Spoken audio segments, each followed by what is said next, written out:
श्रीमद् भगवत महापुराण तृतीय स्कंद अर्थ सप्तदशमों अध्याय हिरण्याकश्यप और हिरण्याक्ष का जन्म तथा हिरण्याक्ष की दिग्विजय। श्री मैत्रेय जी ने कहा, विदुर जी, ब्रह्मा जी के कहने से अंधकार का कारण जानकर देवताओं की शंका निवृत्त हो गई और फिर वे सब स्वर्गलोक को लौट आए। इधर दिति को अपने पति देव के कथनानुसार पुत्रों की ओर से उपद्रववादी की आशंका बनी रहती थी, इसलिए जब पूरे 100 वर्ष बीत गए तब उस साध्वी ने 2 यमग जुड़वे पुत्र उत्पन्न किए। उनके जन्म लेते समय स्वर्ग, पृथ्वी और अंतरिक्ष में अनेकों उत्पात होने लगे, जिनसे लोग अत्यंत भयभीत हो गए। जहाँ तहाँ पृथ्वी और पर्वत कांपने लगे, सब दिशाओं में दाह होने लगा, जगह जगह उल्कापात होने लगा, बिजलियां गिरने लगी और आकाश में अनिष्ट सूचक धूमकेतु पुच्छल तारे दिखाई देने लगे। बार बार साया करती और बड़े बड़े वृक्षों को उखाड़ती हुई बड़ी विकट और असहाय वायु चलने लगी। उस समय आधी उसकी सेना और उड़ती हुई धूल ध्वजा के समान जान पड़ती थी। बिजली जोर जोर से चमक कर मानो खिलखिला रही थी। घटाओं ने ऐसा संघन रूप धारण किया कि सूर्य, चंद्र आदि ग्रहों के लुप्त हो जाने से आकाश में गहरा अंधेरा छा गया। उस समय कहीं कुछ भी दिखाई न देता था। समुद्र दुखी मनुष्य की भांति कोलाहल करने लगा, उसमें ऊंची ऊंची तरंगे उठने लगी और उसके भीतर रहने वाले जीवों में बड़ी हलचल मच गई। नदियों तथा जलाशयों में भी बड़ी खलबली मच गई और उनके कमल सूख गए। सूर्य और चंद्रमा बार बार ग्रसे जाने लगे तथा उनके चारों ओर अमंगल सूचक मंडल बैठने लगे। बिना बादलों के ही गर्जने का शब्द होने लगा तथा गुफाओं में से रथ की घरघराहट का शब्द निकलने लगा। गांवों में गीदड़ और उल्लुओं के भयानक शब्द के साथ ही सियारियां मुख से दहकती हुई आग उगलकर बड़ा अमंगल शब्द करने लगी। जहाँ तहाँ कुत्ते अपनी गर्दन ऊपर उठाकर कभी गाने और कभी रोने के समान भांति भांति के शब्द करने लगे। विदुर जी झुंड के झुंड गधे अपनी कठोर खुरों से पृथ्वी खोदते और रेंगने का शब्द करते मतवाले होकर इधर उधर दौड़ने लगे। पंछी गधों के शब्द से डर कर रोते चिल्लाते अपने घोंसले में उड़ने लगे। अपनी खीरकों में बंधे हुए और वन में चरते हुए गाय, बैल आदि पशु डर के मारे मल मूत्र त्यागने लगे। गौवें ऐसी डर गई कि दूहने पर उनके थनों से खून निकलने लगा। बादल की पीर की वर्षा करने लगे। देव मूर्ति की आंखों से आंसू बहने लगे और आधी के बिना ही वृक्ष उखड़ उखड़ कर गिरने लगे। शनि, राहु आदि कुर ग्रह प्रबल होकर चंद्र, बृहस्पति आदि सौम्य ग्रहों तथा बहुत से नक्षत्रों को लाग कर वक्र गति से चलने लगे तथा आपस में युद्ध करने लगे। ऐसे ही और भी अनेकों भयंकर उत्पात देखकर सनकादिक के सिवा और सब जीव भयभीत हो गए तथा उन उत्पातों का मर्म न जानने के कारण उन्होंने यही समझा कि अब संसार का प्रलय होने वाला है। वे दोनों आदि दैत्य जन्म के अंतर ही शीघ्र ही अपने फौलाद के समान कठोर शरीर से बढ़कर महान पर्वतों के सदृश हो गए तथा उनका पूर्व पराक्रम भी प्रकट हो गया। वे इतने ऊंचे थे कि उनके सुवर्णमय मुकुटों का अग्रभाग स्वर्ग को स्पर्श करता था और उनके विशाल शरीर से सारी दिशाएं आच्छादित हो जाती थी। उनकी भुजाओं में सोने के बाजूबंद चमचमा रहे थे। पृथ्वी पर जो वे एक एक कदम रखते थे उससे भूकंप होने लगता था और जब वे खड़े होते थे तब उनकी जगमगाती हुई चमकीली करधनी से सुशोभित कमर अपने प्रकाश से सूर्य को भी मात करती थी। वे दोनों यमराज थे। प्रजापति कश्यप जी ने उनका नामकरण किया।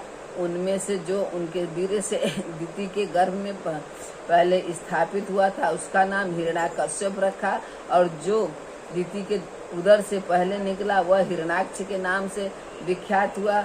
हिरण्याकश्यप ब्रह्मा जी के वर से मृत्यु भय से मुक्त हो जाने के कारण बड़ा उद्धत हो गया था। उसने अपनी भुजाओं के बल से लोकपालों के सहित तीनों लोगों को अपने बस में कर लिया। वह अपने छोटे भाई हिरण्याक्ष को बहुत चाहता था और वह भी सदा अपने बड़े भाई का प्रिय कार्य करता रहता था। एक दिन वह हिरण्याक्ष हाथ में गदा लिए युद्ध का अवसर ढूंढता हुआ स्वर्गलोक में जा पहुंचा। उसका वेग बड़ा असहाय था। उसके पैरों में सोने के नुपुरों की झनकार हो रही थी, गले में विजय सूचक माला धारण किए हुए थी और कंधे पर विशाल गदा रखी हुई थी। उसके मनोबल, शारीरिक बल तथा ब्रह्मा जी के वर ने उसे मतवाला कर रखा था, इसलिए वह सर्वथा निरंकुश और निर्भय हो रहा था। उसे देखकर देवता लोग डर के मारे वैसे ही जहाँ तहाँ छिप गए, जैसे गरुड़ के डर से सांप छिप जाते हैं। तब दैत्यराज हिरण्याक्ष ने देखा कि मेरे तेज के सामने बड़े बड़े गर्वीले इंद्रादि देवता भी छिप गए हैं। तब उन्हें अपने सामने न देखकर वह बार बार भयंकर गर्जना करने लगा। फिर वह महाबली दैत्य वहां से लौटकर जल क्रीड़ा करने के लिए मतवाले हाथी के समान गहरे समुद्र में घुस गया, जिससे लहरों की बड़ी भयंकर गर्जना हो रही थी। ज्यों ही उसने समुद्र में पैर रखा था, डर के मारे वरुण के सैनिक जलचर जीव हकबका गए और किसी प्रकार की छेड़छाड़ न करने पर भी वे उसकी धाक से ही घबराकर बहुत दूर भाग गए।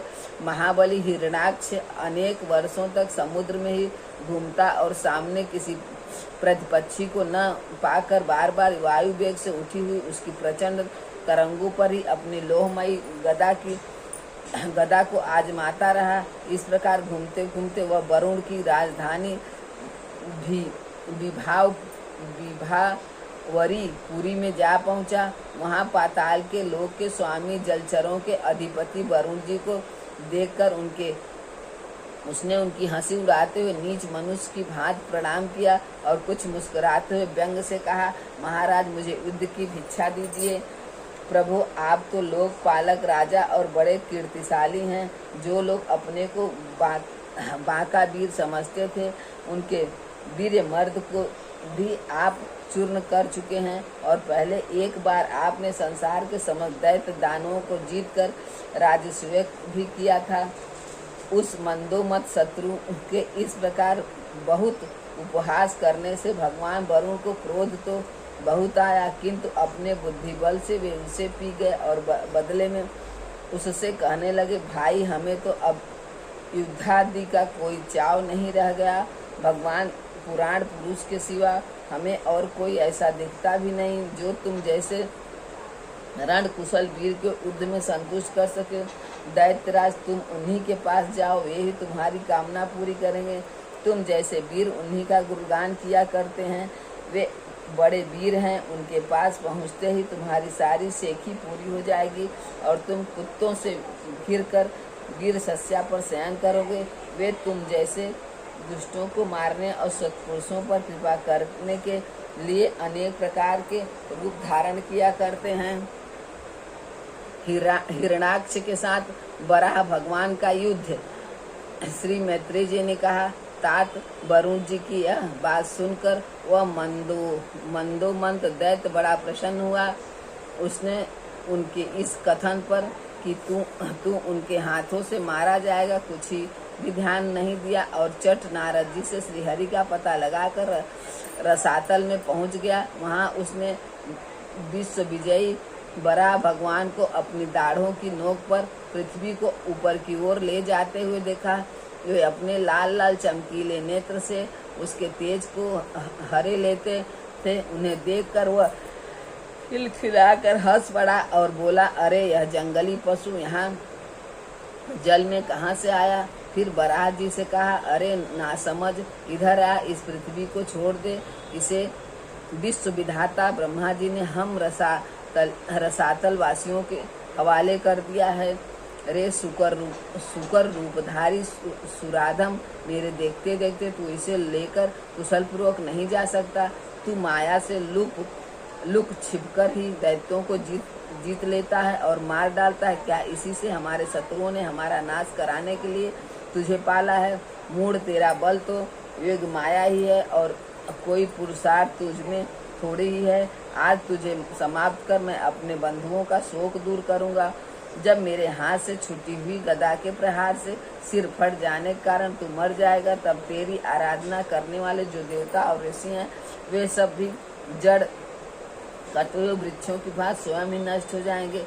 हिरणाक्ष भगवान को दुर्वचन बाणों से छेदे जा रहा था, परंतु उन्होंने दांत की नोक पर स्थिति पृथ्वी को भयभीत देखकर वह चोट सह ली तथा जल से उसी प्रकार बाहर निकल आए, जैसे ग्राह की चोट खाकर हथनी सहित गजराज जब उसकी चुनौती का कोई उत्तर न देकर जल से बाहर आने लगे, तब ग्राह जैसे गज का पीछा करता है, उसी प्रकार पीले केस और तीखी दाढ़ वाले उस दैत्य ने उनका पीछा किया तथा वज्र के समान कड़क कर वह कहने लगा, तुझे भागने में लज्जा नहीं आती? सच है, असत पुरुषों के लिए कौन सा काम न करने योग्य है। भगवान ने पृथ्वी को ले जाकर जल के ऊपर व्यवहार योग्य स्थान में स्थित कर दिया और उसमें अपनी आराध्य शक्ति का संचार किया। उस समय हिरणाक्ष के सामने ही ब्रह्मा जी ने उनकी स्तुति की और देवताओं ने फूल बरसाए। तब श्री हरि ने भारी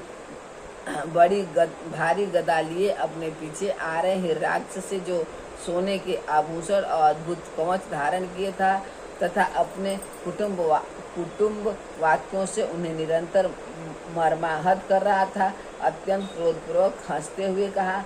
भगवान ने कहा, अरे सचमुच ही हम जंगली जीव हैं जो तुझ जैसे ग्राम सिंहों कुत्तों को ढूंढते फिरते हैं। दुष्ट वीर पुरुष तुझ जैसे मृत्यु पास में बधे हुए अभागे जीवों की आत्मसलाघार पर ध्यान नहीं देते। हाँ, हम रसातल वासियों की धरोहर चुराकर और लज्जा छोड़कर तेरी गदा के भय से यहाँ भाग आए हैं।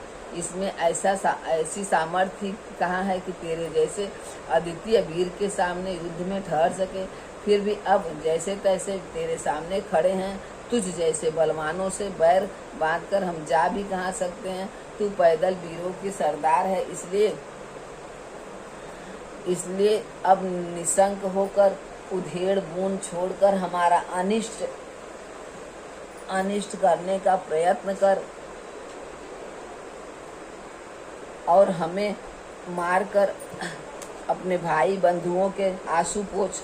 अब इसमें देर न कर, जो अपनी प्रतिज्ञा का पालन नहीं करता वो अभय असभ्य है, भले आदमियों में बैठने लायक नहीं है। मैत्रेय जी कहते हैं, विदुर जी, जब भगवान ने रोष से उस दैत्य का इस प्रकार खूब उपहास और तिरस्कार किया, तब वह पकड़ कर खिलाए जाते हुए सर्प के समान क्रोध से तिलमिला उठा। वह खींचकर लंबी लंबी सांसें लेने लगा। उसकी इंद्रियां क्रोध से क्षुब्ध हो उठी और उस दुष्ट दैत्य ने बड़े वेग से लपक कर भगवान पर गदा का प्रहार किया, किंतु भगवान अपनी छाती पर चलाई हुई शत्रु की गदा के प्रहार को कुछ टेढ़े होकर बचा लिया। ठीक वैसे ही जैसे योग सिद्ध पुरुष मृत्यु के आक्रमण से अपने को बचा लेता है।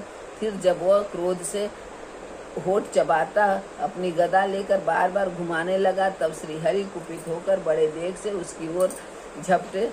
सौम्य स्वभाव विदुर जी, तब प्रभु ने शत्रु की दाईं भौहें पर गदा की चोट की, किंतु गदा युद्ध में कुशल हिरणाक्ष ने उसे बीच बीच में भी अपनी गदा पर ले लिया। इस प्रकार श्रीहरि और हिरणाक्ष एक दूसरे को जीतने की इच्छा से अत्यंत क्रुद्ध होकर आपस में अपनी भारी गदाओं से प्रहार करने लगे। उस समय उन दोनों ही जीतने की होड़ लग गई।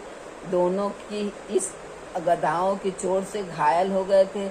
अपने अंगों के घावों से बहने वाले रुधिर की गंध से दोनों का ही क्रोध बढ़ रहा था और वे दोनों ही तरह तरह के पैतरे बदल रहे थे। इस प्रकार गौओं के लिए आपस में लड़ने वाले दो सांडों के समान उन दोनों में एक दूसरों के जीतने की इच्छा से बड़ा भयंकर युद्ध हुआ। विदुर जी, जब इस प्रकार हिरणाक्ष और माया से बराह रूप धारण करने वाले भगवान यज्ञ मूर्ति पृथ्वी के पृथ्वी के लिए द्वेष बांधकर युद्ध करने लगे, तब उसे देखने के लिए वहाँ ऋषियों सहित ब्रह्मा जी आए। वे हजारों ऋषियों से घिरे हुए थे। जब उन्होंने देखा कि वह दैत्य बड़ा शूरवीर है, उसमें भय का नाम ही नहीं है, वह मुकाबला करने में भी समर्थ है और उसके पराक्रम को चूर्ण करना बड़ा कठिन काम है, तब वे भगवान आदि शुकर रूप नारायण से इस प्रकार कहने लगे। श्री ब्रह्मा जी ने कहा, देव, मुझसे वर पाकर यह दुष्ट दैत्य बड़ा प्रबल हो गया है। इस समय यह आपके चरणों की शरण में रहने वाला देवताओं, ब्राह्मणों, गौओं तथा अन्य निरपराध जीवों को बहुत ही हानि पहुंचाने वाला, दुखदायी और भयप्रद हो रहा है। इसकी जोड़ का और कोई वेधा नहीं है, इसलिए यह महाकंटक अपना मुकाबला करने वाले वीर की खोज में समस्त लोकों में घूम रहा है। यह दुष्ट बड़ा ही मायावी, घमंडी और निरकुंस है। बच्चा जिस प्रकार क्रुद्ध हुए सांप से खेलता है, वैसे ही आप इससे खिलवाड़ न करें। देव अपेक्षु जब तक यह दारुण दैत्य अपनी बल बुद्धि की बेला को पाकर प्रबल हो, उससे पहले ही आप अपनी योग माया को स्वीकार करके इस पापी को मार डालिए। प्रभु देखिए, लोगों का संहार करने वाली संध्या की भयंकर वेला आना ही चाहती है। सर्वात्मनन, आप उससे पहले ही इस असुर को मारकर देवताओं को विजय प्रदान कीजिए। इस समय अभिजित नामक मंगलमय मुहूर्त का वियोग आ गया है, अतः अपने सुहृद हम लोगों के कल्याण के लिए शीघ्र ही इस दुर्जय दैत्य से निपट लीजिए।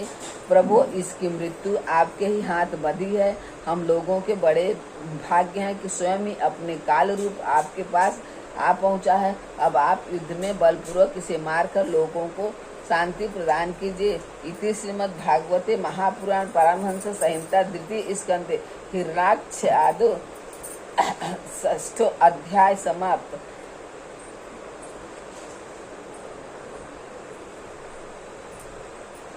ओम नमो भगवते वासुदेवाय। ओम नमो भगवते वासुदेव। हे कृष्ण गोविंद हरे मुरारी, हे नाथ नारायण वास। श्रीमद् भागवत महापुराण।